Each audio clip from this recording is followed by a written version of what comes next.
something cool. Cause you know we got soul, brothers and sisters. Singing while I'm swinging, giving what I'm getting, knowing what I'm knowing, while the black band's sweating. In the rhythm I'm rolling.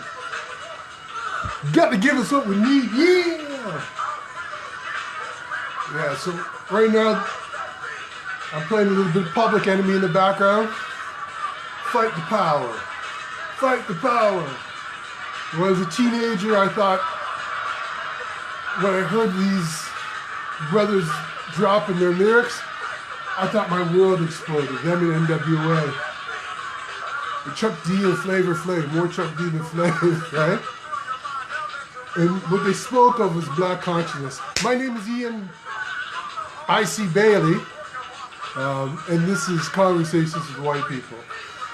We've got a very special episode today. We're going to be talking about the erasure of black excellence by the white mass power culture. So I'm just going to groove for a couple seconds, let a couple more people join us. I'd love this. See, in order to fight the powers that be. Fight the power.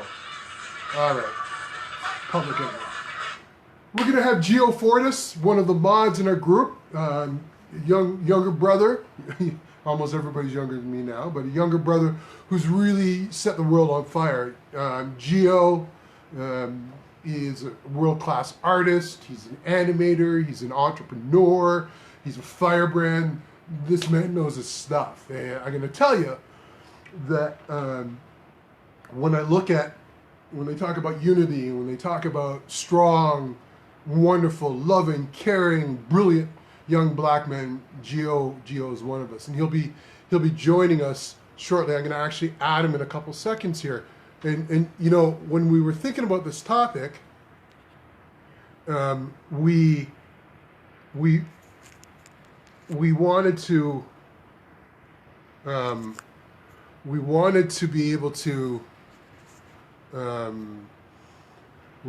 be able to talk about something that was important to the community in general, right? And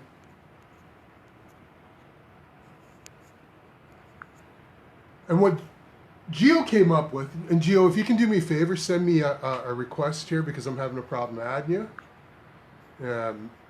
But what we want to be able to do is we want to talk about something that's important to the black community. And Gio came up with this topic, right?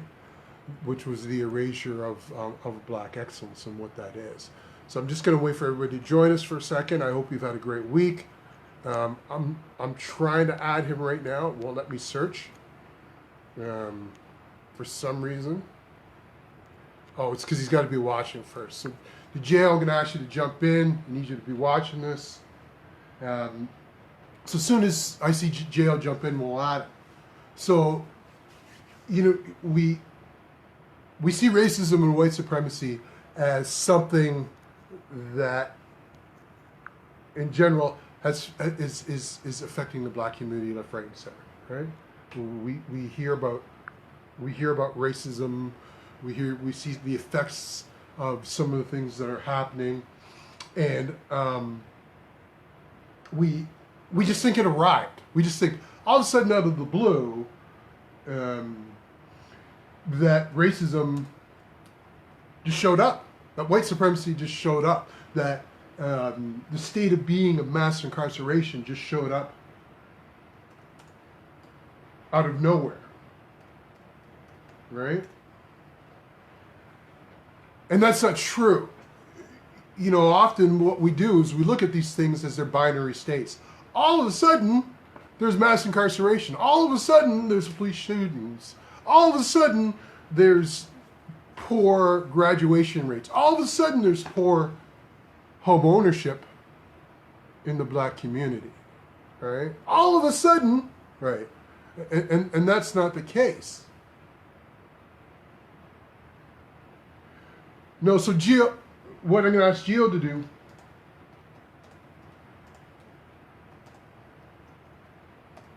right, what I'm going to ask Gio to do is go to my feed, right? Just go to look for for where I'm broadcasting.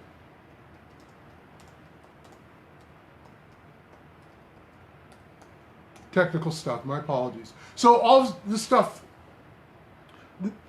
didn't just happen. So what is the undercurrent? When we talk about black excellence, well what is black excellence? And when what's white excellence? What's excellence in your life? These are things, it's not so much of, this person created the roller coaster, or this person created the light bulb. It's a continuity of living. So excellence is a continuity of living. It's all the things in our life that makes us us, right? All the things in our life that are part of who we are as a human being, right? So when we talk about excellence, it's not just the peaks, but also the valleys. Because sometimes the greatest excellence that we have as individuals and as people is when things happen, negative things happen, in response to a national disaster, in response to stuff that's happened. So it's who we are, and it's a erasure of who we are as beings, right? Right. So I'm going to add to jail right now. He sees me in my living room. I'm going to look for him, scroll down through all the people that are here. Okay. If you can reach out and try to add yourself to jail, or just request to be in this, right?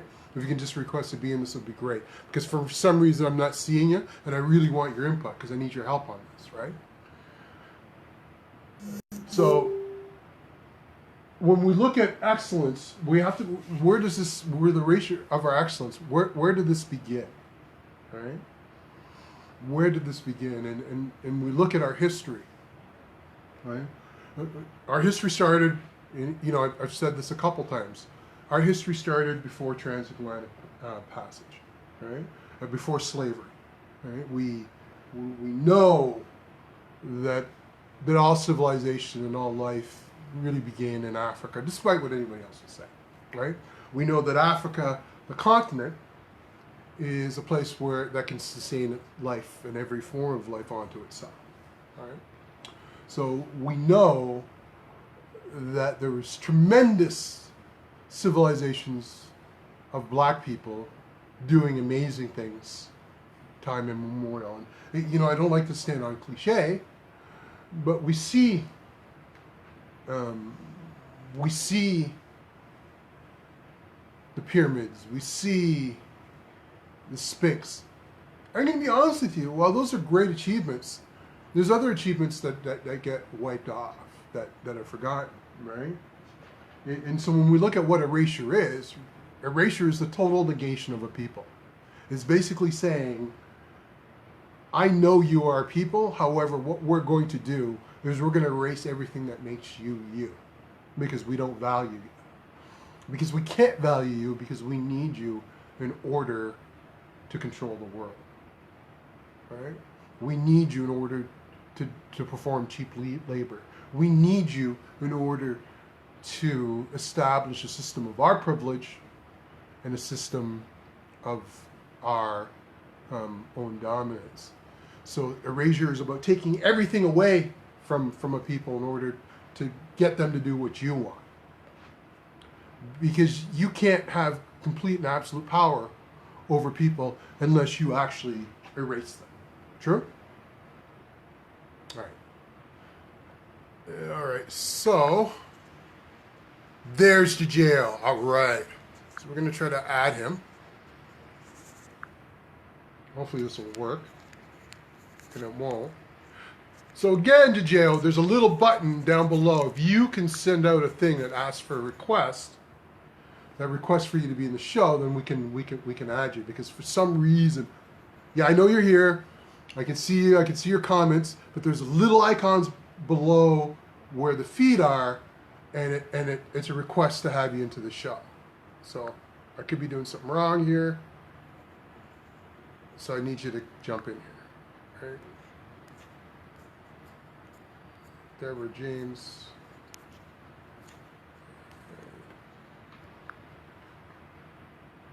All right.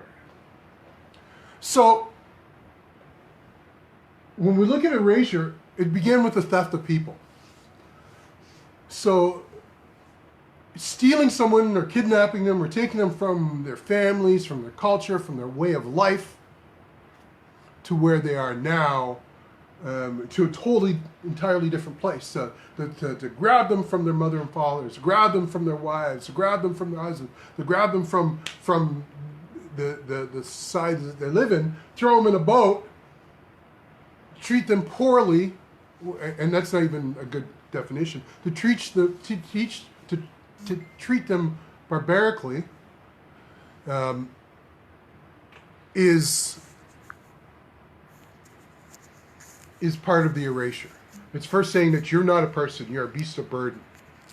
You don't matter to us. You are not important to us, right?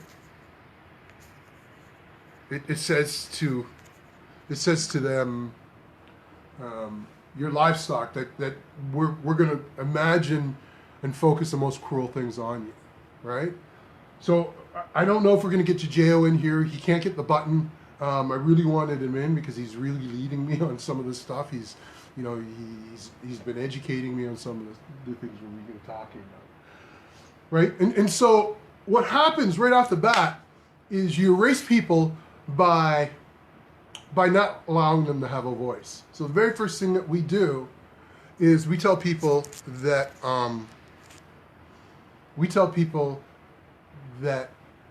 they can't speak, they don't have a voice. We steal their language. We throw them on this boat, and we butcher them. We take away everything that's important to them: food, water, communication. And when they land, they tell them they can't speak. They can't speak a language. So the first thing we do is we erase who they are in their culture. So you're not allowed to speak. You're not allowed to speak your language. You're not allowed to practice your religion. You're not allowed to practice your medicine. You're not allowed to practice all the things that make you you. Right? That's the erasure.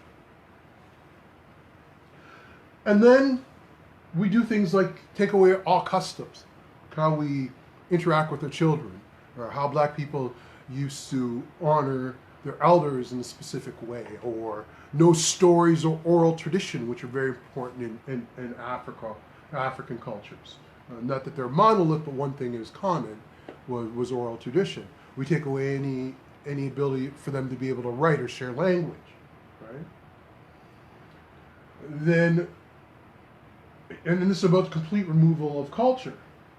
And then we force, not we, but the white mass power culture forces an identity on people, right? And they determine who you are. And one of the most famous, and I hate quoting this because it was said to me as a child in a really negative fashion, but one of the most powerful scenes that shows the erasure of human being is when LeVar Burton, playing a character in Roots, said, "No, my name is Kinte Kunte.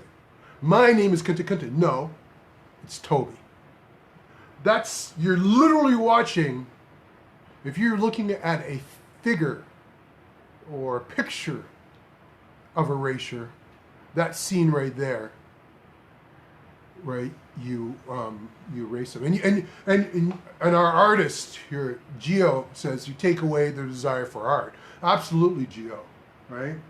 The way that we express ourselves. Jean-Paul Sartre, I think it was, said, life is art and art is life, or art resembles life and life resembles art. He didn't say it. African people said it a long time before that, right? But you take away those things, right? So, and Alice writes exactly what Lemkin meant when he made the word genocide on a cultural level, right? You take away, when you remove people from everything that's them. Gio says you take away their desire for betterment. You take away their independence, right? Because that's one thing. While Ubuntu, right? I am you because we are we, right? We also have this fierce independence that makes us valuable, right? You take away our independence, and so when that's erasure in the basic, right? I am Kinte Kinte. No, you're Toby. I'm Kinte Kinte. No, I'm Toby. You're Toby. right? And that's what they're talking about here is and this behavior. The reason why I'm giving you basic little examples like within Roots is because I want you to know that this played out in every second of every single day since 1492, since Europeans showed up in the continent, on the planet of Africa, right? Because African people didn't think that they were in a continent. That only came later, when white people told them that there was maps and boundaries, right? Not that we didn't know, but they set the concept of here's a continent when we thought we thought all of existence was Africa, and that's not even the term that we used, right? Right, and then we talk about, J.L. talks about Queen Nzinga is the name of his first black girlfriend, right? And that he really knew that and didn't know her name. And she was the first black African, or the first black person to fight back and win. And so we have this concept, if you were to listen, and this is part of the erasure, this is an amazing point, Gio, I wish you were here, brother, right? We hear these stories of these sedate jungle savages who are one step up from monkeys if you were going to watch Tarzan movies, right? That black people were just sitting around the jungle and white people came in and captured them. Or we'll hear this narrative that black people sold each other into the system that we know to be chattel slavery, and the largest period of oppression of any group of people in the history of the planet. And so, but what we don't hear the stories of what Gio was talking about are people like Queen Nzinga, right? And I see it, Gio. I'm just trying to get you into this thing, because I can't see on my. Let me see if I can add you this broadcast. And so we see, there we go. We're going to get to Gio in here. This is my bad. So we see heroes.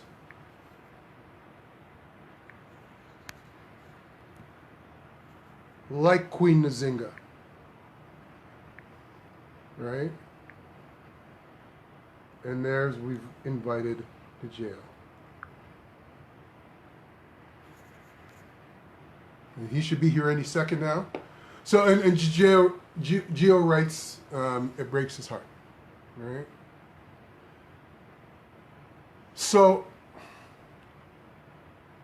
we see, so I've just sent you an invitation, Gio,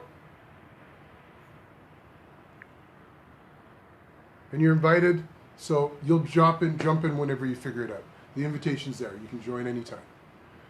All right. So the next thing that we go on to is the systemic, when we talk about racism, is power plus prejudice. Well, okay, wonderful. Power plus prejudice, right? I've never really thought that definition was complete. And the reason why, and the reason why I didn't, is because it almost allows it to be applied to everybody.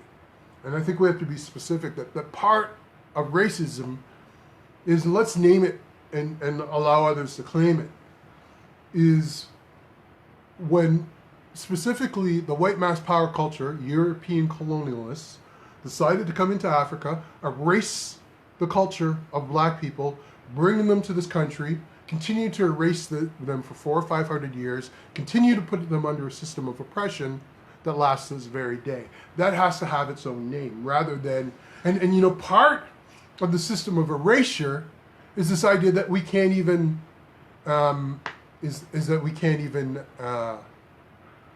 is that we can't even name our oppression. We can't even have a specific name.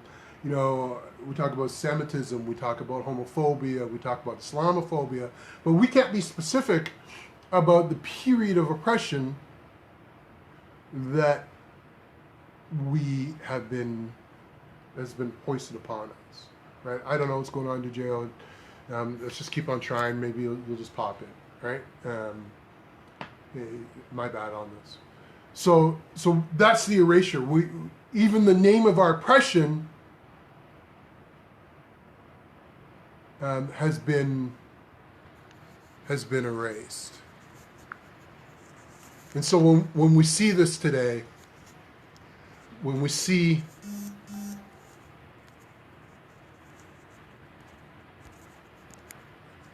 all the little things that are happening in our community, and they're not really little things, but they have an aggregate effect. They have an aggregate effect in our community, right? So, and then what we see this is really about the cessation of all of our human rights, right? So we see a cessation of all the things that make us human are taken away from us. And that's really what erasure is. We're basically saying to people, you are not human. You're no longer human. And we're going to take everything that human beings have, makes them special, and that they're entitled to, whether it's by moral authority, whether it's by God as a moral authority, whether it's by Congress or the Constitution or whatever. We're going to take that all away because it pleases us and it gives us benefit to do so. And so then what we start to do is if you erase stuff, then you've got to replace it with something else. So then we start this narrative of putting our history. And that's the real thing about erasure. Is erasure isn't, again, just negation and indifference and ignorance and saying you don't have a culture because people won't believe that. It's by replacing it with something else. It's telling people that Jesus is white. It's telling people that there's only such a thing as black heroes. When the Clarks worked with Thurgood Marshall to do that whole study on dolls and how black children saw black dolls as bad and white dolls as good, we see that as an example of systemic, of a mainstream media being used to erase and mentally enslave black people in their own minds. So it's not even just what they're doing in their own minds, it's what they've convinced black people that we are, right? That we're not worthy. So they create these stories. And then they do it, and I catch myself sometimes watching Superman and Batman and James Bond, right? And they recreate what the image of goodness and a hero is. Geo writes it's even worse. We as a human race can't even get the right stories. The human race doesn't even have its true history because the entire slavery plan was to destroy the strength of black people and their pride and our independence, right? And that's, I mean, we hear about these things called like buck breaking, and part of that is it's about breaking the independence of people so that you don't have to keep them in bars and chains anymore. You don't have to keep them in stocks and bonds. They'll keep themselves. Right? So it's a complete ignoring and erasure of who we are, of our history, and it's not recognizing black achievements when they do happen. And that's a, you know, if we're doing all these other things, then when we do stuff, and I want you to think about this. Let's set a stage. You bring a people here who had already shown a mastery of everything else, from building the pyramids to economic systems to systems of agriculture to harmony as indigenous people with the environments that they lived in.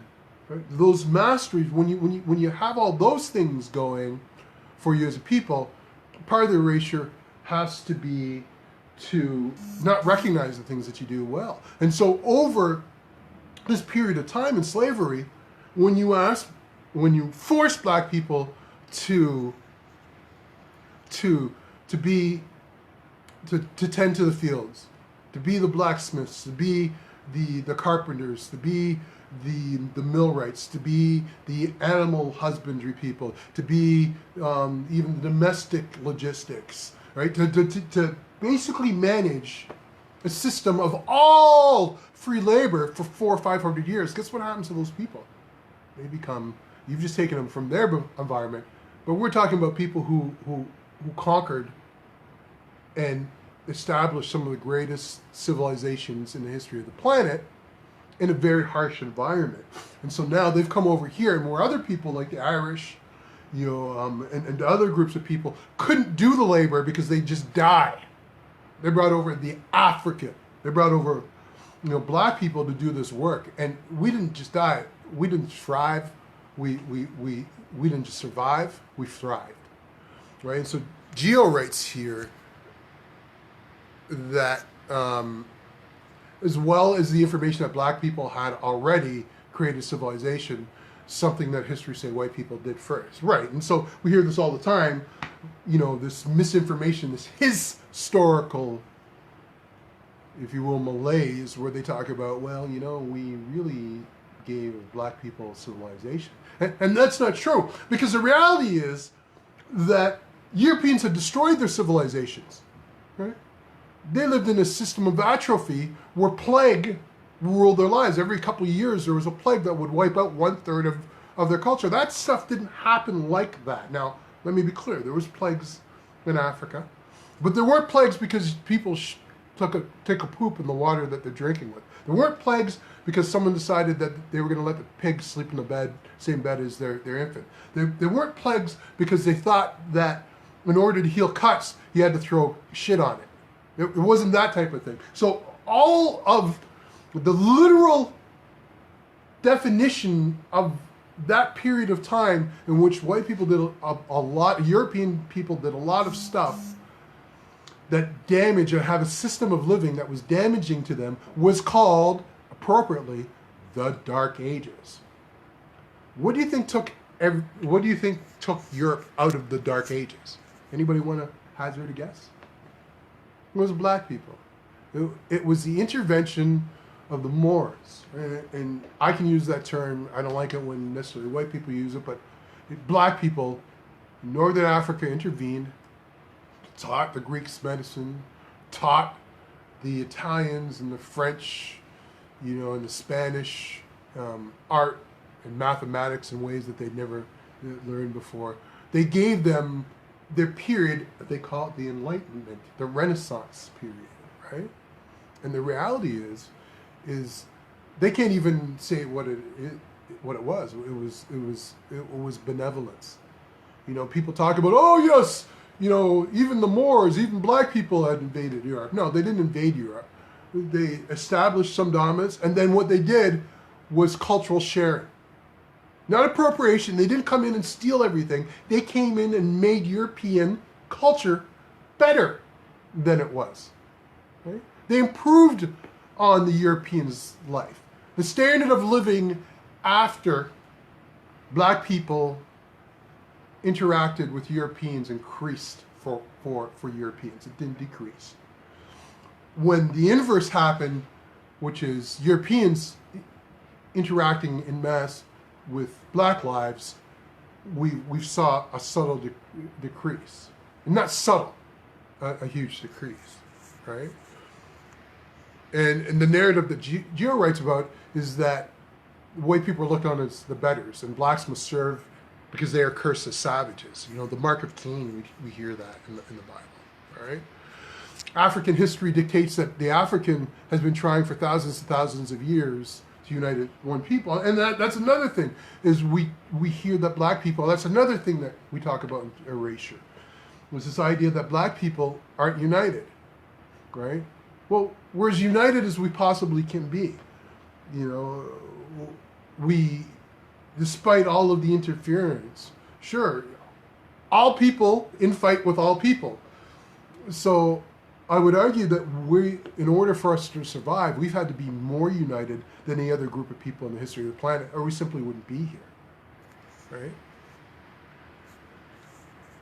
And all of the greatest African royalty was trying to create unification, right? And we hear about that from DeGale. The African version of Pax Romania was actually Pax Africa before Pax was ever Pax. The United States of Africa was always the point of our people, always. So what we're trying to get here is an understanding is that part of who we were predates anything that Europe had ever done. Right? We had our sense of excellence in who we were, right? And that goes today when we totally completely ignore black excellence. And I'm going to name some of this. Like, I mean, sometimes we talk about things specifically, but I want to get down. I want to get down to the specifics because the details are important. Here's some folks that you probably never heard of. Lonnie Johnson, and I'm gonna do this from the fun stuff. The guy who created the Super Soaker was a black man. This is Lonnie Johnson, right? We have Thomas Jennings, right? Who was the first person to ever receive a patent in the United States. And I want you to think about the whole system of patents. The whole system of patents wasn't necessarily to protect intellectual property. It was primarily because black people, after 1865, were the holders of most of the practical knowledge for most of the trades. Right? And so if you could create a patent office and control that intellectual property, then white people could go, because it was illegal for black people for a period of time to even be able to do stuff like go and get services from a government office, then you could control the idea. If you can control the idea, then you have power. Right? So we see Thomas Jennings that he came up with the first patent, right? And that was for a form of dry cleaning called dry souring. So our dry cleaning as we know it was pioneered by black people. Marie Van Britton Brown was a nurse and inventor who invented a precursor to the modern TV home security service. So all these TV security services that you see, it was created by a black person, right? Marion Crook, right? And this is current. This is a person who holds 135 patents with the AT&T laboratory, right? Then we have the Bill Gates, the black Bill Gates, or the Bill Gates of Africa. More erasure. Why are we defining black excellence to the name of this white dude? And this brother, Philip Emeagwali, he really invented the world's first supercomputer. And that was able to perform 3.1 billion calculations per second. So we see some excellence that you've never heard of. But then let's talk about some of the things that you do know about. From the ice cream scooper, to the ironing board, to the golf tee, to the gas mask, to, and I gotta say it because it always comes up, to the peanut. We got Carver, the Carver Institution, doing stuff. Forget peanut butter for a second, because I'm not even sure he invented that, right? Although it was probably a black person that did it, because I just assume black people invented most really cool stuff. But he did stuff with a peanut, creating clothes and medicine and different types of food, right? It's amazing, right? And a lot of the computer stuff that you see, like for that movie Hidden Figures, Geo rights here, is a Hollywood biopic about black women who were the first computers. So I want you to think about this for a second. In an age where black people are beasts of burden, even in our age of enlightenment here in North America, when black people are supposed to have equal rights, and of course we don't, they take a black woman, and instead of having computers, they actually say, beast of burden, you're a supercomputer. Imagine that. And this shows the brilliance, and this is one of the greatest forms of erasure in the history of the planet, is the erasure of the brilliance of the black woman. And we're going to spend a couple minutes on this, because this woman, amazing woman, was able to instantly, just with a pen and piece of paper, perform calculations that computers at the time couldn't, because they really didn't have them. And when they went toe-to-toe with computers, they were still more reliable.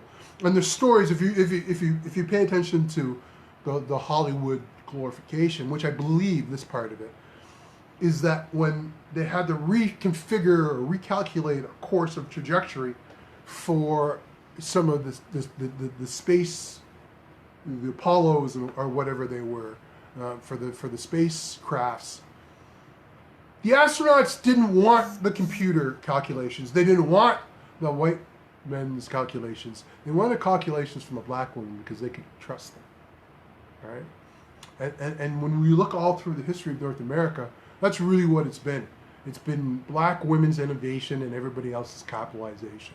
Black women have served as the undercurrent and the brilliance for everything from what we eat and our food to our health care, to our hair care, to the stuff we use on a daily basis. Right? The undercurrent has been created through the ingenuity of black women. And those are alternative facts, true facts. Now, Kyra writes, he used to take a walk in the morning with a peanut in his pocket and meditate. And then he came up with 200 uses. Thank you very much. And that's Carver. Who takes a walk with a peanut in their pocket?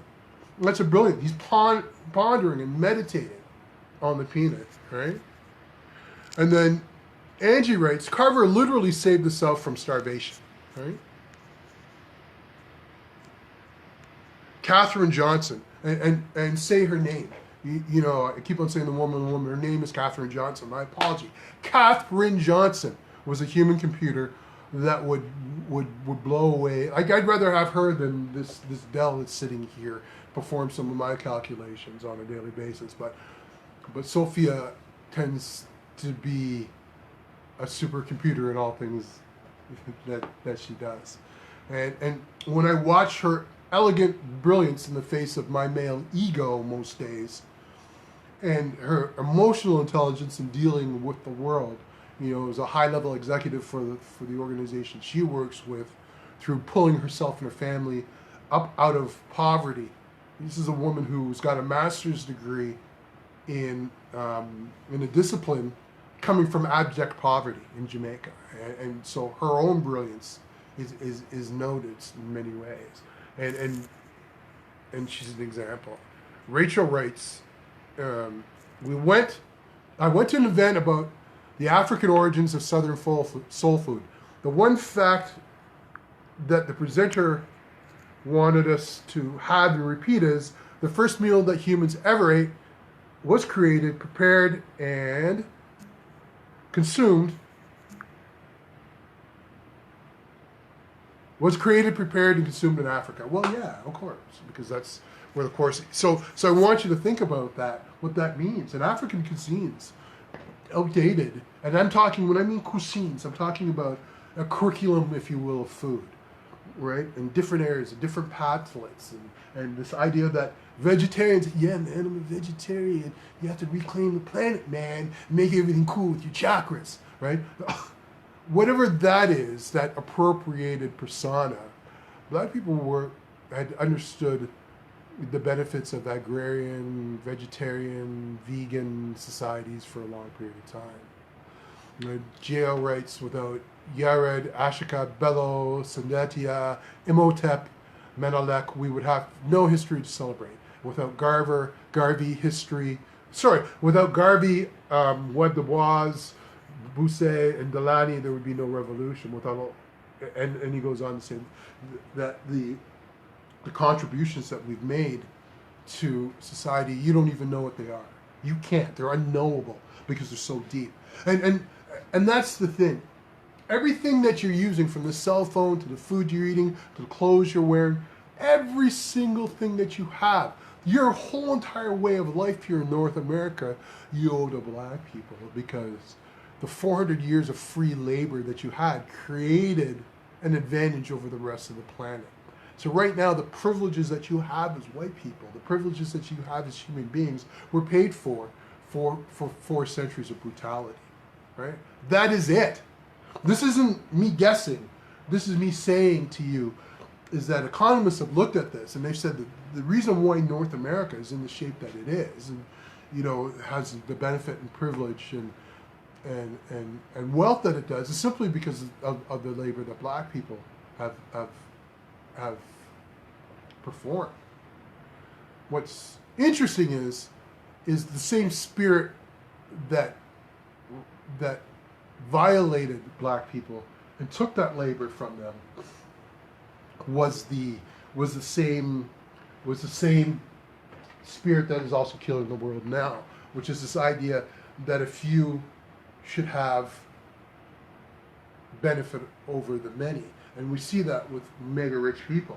When we talk about, anywhere from 85 to 90% of the wealth is controlled from about 5 to 10% of the people, most of that, the vast majority, and 99.99999%, and when people say that, you should always question it. But the vast majority of those people, the overwhelming, almost 100%, are white people, right? So there's some other things we need to look at too. Is let's look at the pop culture, because this is where you see it plays out in. What Geo writes is that Black Panther, no one's happy when they see the success of Black Panther, right? We see guys like Ben Shapiro get upset and start questioning black children and black parents when they go to see this movie, and we get all excited about it, right? You watch my video on that. And he talks about in negative light and what Black Panther is. And we see how they defaced, images of Black Panther, and that's just cultural jealousy. It's showing a movie with an all-black cast with black themes in it, and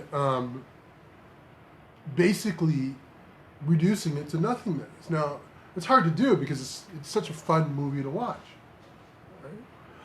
To me, it redefines what even should be in an Oscar, because I'm not sure if period pieces about King Louis going on and on and on and over again in this center of whiteness is what should win the Oscar every year, right? And they say, yes, the Academy is diverse. Yeah, but the studios aren't. The studios set a term that you can get these Eurocentric actors with barely passable accents to throw on some pancake makeup and address and act all pithy, and yes.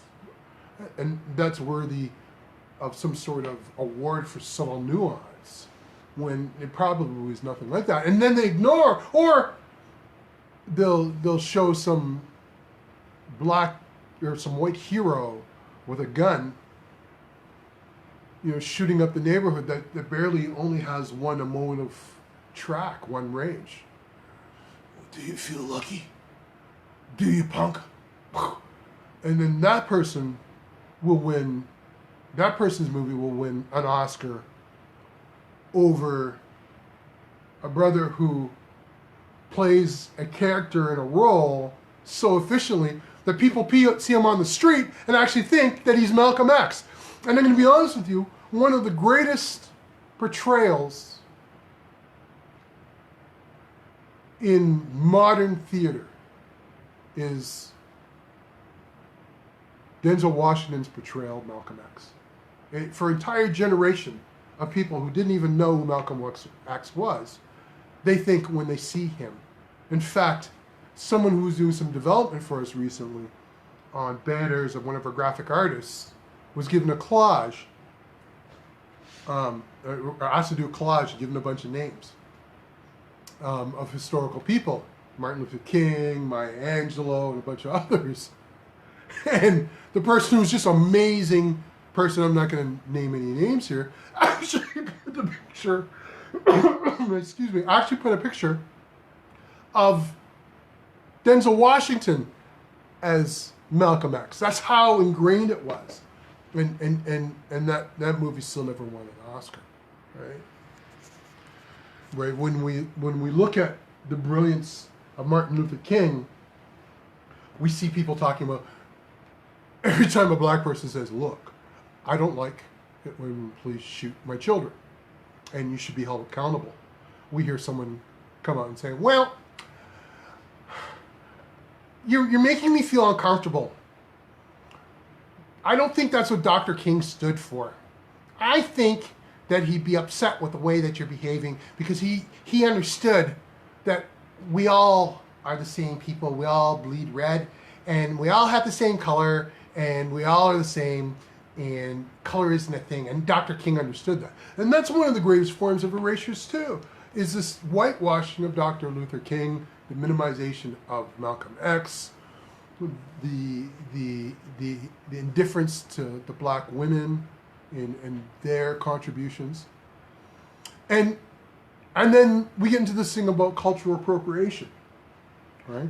All of a sudden, these wonderful, beautiful dreads that this fantastic, you're lovely, I love you, amazing woman works on, because my hair and my and my grooming, for some reason, because I'm basically a grown child that'll sit on Facebook all day long and write all day long and forget that I'm supposed to actually twist and take care of my hair. So Sophia is excellent doing that stuff because she's got an excellence in it, right? We see the white mass power culture trying to steal that, right, from black women. You know, black women do things just out of necessity. They say necessity is the mother of invention, but I'm going to say black women are the mothers of invention. Black women are the mothers of invention. And so when I watch my wife, sometimes when she's out of hair products, she just makes something, like from butter and this solution and that solution. It smells good and it looks good, so much so that I don't even want the stuff we buy from the store because we've got brand Sophia here, right? So we see there's this appropriation from braids to makeup to healthcare to food. We see white women trying to appropriate everything that black black women do and say that it's their own, right? Without even tipping the hat and saying, yeah, well, you like my hair? Well, I didn't come up with this idea. I asked, this black woman, she was the originator, the inventor of this. It's about them, it's about their culture, and I'm just honored to be able to wear it occasionally when I reach out to someone, right? And then we talk about superheroes and stuff like that, how really they're a caricature of African virility, right? We see that they really rest on black themes. Right? To be honest with you, Spider-Man isn't a Eurocentric concept. Okay? Batman is a Eurocentric concept. The concept of an animal enduing an individual with powers or sharing the powers of an animal is synonymous with indigenous people who lived in synthesis, in harmony with their environment and respected them, right? That doesn't mean that they didn't that people didn't kill animals and ate them. It just meant that they did it with respect, out of need, and they honored that animal, and that was very much part of their life and our cultures, and always had been, right? So no, Stan Lee did not invent Black Panther, right? He just appropriated themes that were already there. He didn't invent the word black, he didn't invent panther, he didn't invent the concept of African cultures or gun, he didn't invent any of that, right? All he did is observe something and say, okay, I can make $1 from that, right? And they didn't even do a good job, because in the last Avengers, there's this groundswell of Black Panther. Everybody, all kids, white kids, Black Panther, everybody wants to be T'Challa. Young black girls, they're all excited. They're talking about black girl magic and, and how black women rocked in that film, because you could have taken the two men out of it. Well, I love Killmonger because I relate to him. You could have took all men out of that movie and it would have been amazing. I will watch a movie. I would rather watch a movie with just with the black women characters that were in that movie than even the dudes. The dudes seem to be egocentric and constrained, while the black women are just, from his aunt to his cousin, his sister who's a scientist, to the general, to all of them across the board. I'd rather watch their interaction and how they work together as a team to overcome stuff, as opposed to just, here I come to save the day stuff. But what they did in the last Avengers is they erased him. They made him die. Temporarily, they're going to bring him back. But why did he have to die in Wakanda? And why did that world-ending battle have to be in Wakanda? Why couldn't it have been in New York City, where they don't give a shit about their where they live and stuff like that, right? Why did they have to erase black people? Because of the spectacle of Black Death. And that's the whole point. Black people are disposable. So you can spend all these space aliens to Wakanda because you know that the masses will tune in to watch black people be erased, literally, right? I mean, we know that that's been a thing, from feeding babies to crocodiles, to buck battles, to all those other things, right?